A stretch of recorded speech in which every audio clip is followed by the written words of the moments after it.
The phone scammer called the wrong number. So there's this woman who works at my mom's office named Diane, who everyone thinks is super sweet and helpful. She's always bringing in baked goods and offering to help people with their computer problems. But I found out she runs this whole scamming operation on the side. It started when my grandma got this weird call about her electric bill being overdue. The caller said they were from the power company and that her electricity would be shut off in 2 hours unless she paid immediately with gift cards. My grandma doesn't even pay her own bills anymore because my mom handles everything, so she called my mom right away. My mom knew it was a scam, obviously, but what was weird was that the caller knew specific details about my grandma. They knew her middle name, her address, what bank she used, and even mentioned that she had recently been to the hospital for her hip surgery. This wasn't some random scammer from overseas. This was someone with inside information. My mom told grandma to hang up and not worry about it, but then the calls kept coming. Different numbers, but always the same voice with a slight accent that sounded fake. The caller started getting more aggressive. They called my grandma 8 times in one day. Then they started calling my mom's cell phone too, saying they were from the IRS and she owed back taxes. When that didn't work, they called pretending to be from Medicare saying her coverage was canceled. Each time they had just enough personal information to sound legitimate. They knew what medications my grandma took and when her next doctor's appointment was scheduled. My mom was getting really worried because this person clearly had access to information they shouldn't have. That's when things clicked for my mom. The only person who had access to all this information was someone at her office, because my mom had all of grandma's paperwork in her desk for when she needed to handle bills and appointments. And guess who was always offering to help people with their computer problems and had been alone in my mom's office multiple times? Diane. My mom started paying attention and noticed Diane was always asking personal questions about everyone's families, especially older relatives. She would ask about their health problems and living situations like she was just being caring and concerned. My mom did some digging and found out that 3 other coworkers had mentioned their elderly parents getting similar scam calls recently. One of them, Janet, said her dad had actually fallen for it and sent $500 in Target gift cards before calling her. Another coworker, Paul, said his mom had been getting calls for weeks from someone claiming her social security number had been suspended. The person calling Paul's mom knew her maiden name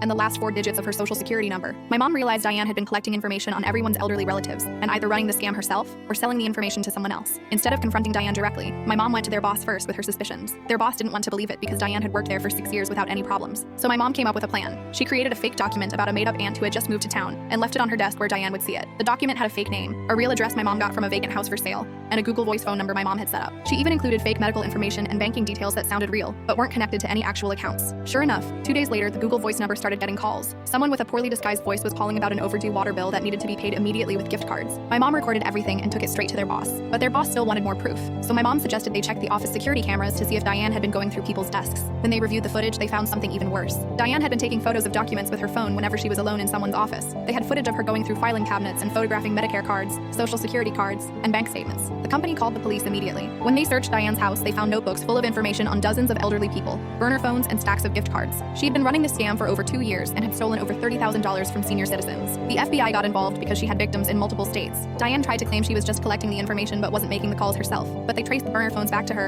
and found voice recordings on her computer where she was practicing different accents. Diane got arrested for wire fraud, identity theft, and elder abuse. She's facing up to 20 years in federal prison. Her husband divorced her and she lost her house trying to pay for lawyers, all because she thought targeting old people through their families would be easy money.